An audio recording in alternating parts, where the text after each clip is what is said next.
Hi friends, welcome back to Subiksa சமையலறை. நான் உங்கள் ஐஸ்வர்யா. இன்னைக்கு நம்ம சிறுதானியமான திணையை வச்சு ஒரு பிரிஞ்சி ரைஸ் எப்படி செய்யலாம்ங்கறத பார்த்தலாம். வாங்க இப்போ நம்ம வீடியோக்குள்ள போய்டலாம்.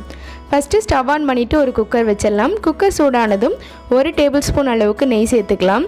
நெய் சூடானதும் அதில் ஒரு நட்சத்திர சோம்பு, 2 சின்ன சைஸ் பிரியாணி இலை, ஒரு பட்டை, 2 ஏலக்காய், 4 லிருந்து 5 முந்திரி பருப்பு சேர்த்துக்கலாம்.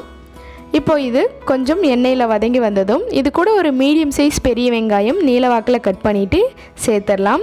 கூடவே 2 பச்சை மிளகாயை கீறிட்டு சேர்த்துடலாம். இப்போது வெங்காயம் நல்லா வதங்கி வரட்டும். இந்த அளவுக்கு நல்லா கலர் மாறி வந்ததும் இப்போ இதில் ஒரு மீடியம் சைஸ் தக்காளியை கட் பண்ணிவிட்டு சேர்த்துக்கலாம். தக்காளி கூடவே 1 டீஸ்பூன் அளவுக்கு இஞ்சி பூண்டு பேஸ்ட்டு சேர்த்துடலாம். இஞ்சி பூண்டு பேஸ்ட்டை சேர்த்துட்டு அதோட பச்சை வாசனை போகிற அளவுக்கு நல்லா வதக்கி விட்டுடலாம்.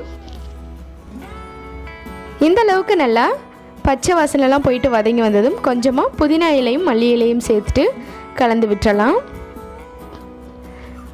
இந்த அளவுக்கு நல்லா மிக்ஸ் பண்ணி விட்டுட்டு இப்போ நான் 1 கப் அளவுக்கு திணை அரிசியை எடுத்துகிட்டு ஒரு 4-5 டைம் வரைக்கும் நல்லா வாஷ் பண்ணிவிட்டு அரை மணி நேரம் ஊற வச்சு எடுத்திருக்கேன். இப்போது இதை நம்ம குக்கரில் சேர்த்துடலாம். திணை அரிசியில் கொஞ்சம் அழுக்கு இருக்கும், நல்லா 4-5 டைம் வாஷ் பண்ணிவிட்டு சேர்த்துக்கோங்க. இப்போது இதை நல்லா ஒரு தடவை மிக்ஸ் பண்ணி விட்டுட்டு நம்ம எந்த கப்பில் அரிசியை எடுத்தோமோ அதே கப்பில் 1 கப் அளவுக்கு தேங்காய் பால் சேர்த்துக்கிறேன். அதே கப்பில் 1 கப் அளவுக்கு தண்ணியும் சேர்த்துக்கிறேன். நீங்கள் 2 கப்புமே தேங்காய் பால் சேர்க்கறதுனாலும் சேர்த்துக்கலாம். 1 கப் திணை அரிசிக்கு 2 கப் தண்ணிங்கிறது சரியான அளவு.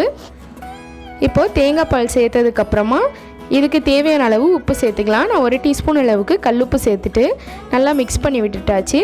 இப்போ கடைசியாக நீங்கள் உப்பெல்லாம் சரியாக இருக்கான்னு செக் பண்ணிவிட்டு குக்கர் மூடி போட்டுட்டு விசில் வச்சிடலாம். 2லிருந்து 3 விசில் வச்சுட்டு ப்ரெஷர் நல்லா அடங்கினது ஓப்பன் பண்ணி பார்த்துடலாம். பாருங்கள், ரொம்பவே சூப்பரான பிரிஞ்சி ரைஸ் ரெடி ஆயிடுச்சு.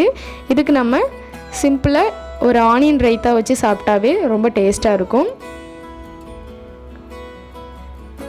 பார்த்திங்கனாவே தெரியும், டேஸ்ட்டும் நல்லா நம்ம நார்மல் ரைஸில் பண்ணுற டேஸ்ட்டு மாதிரி தான் இருக்கும். ட்ரை பண்ணி பார்த்துட்டு எப்படி இருக்குங்கிறத கமெண்ட் செக்ஷனில் சொல்லுங்கள். Thank you so much for your வாட்சிங்.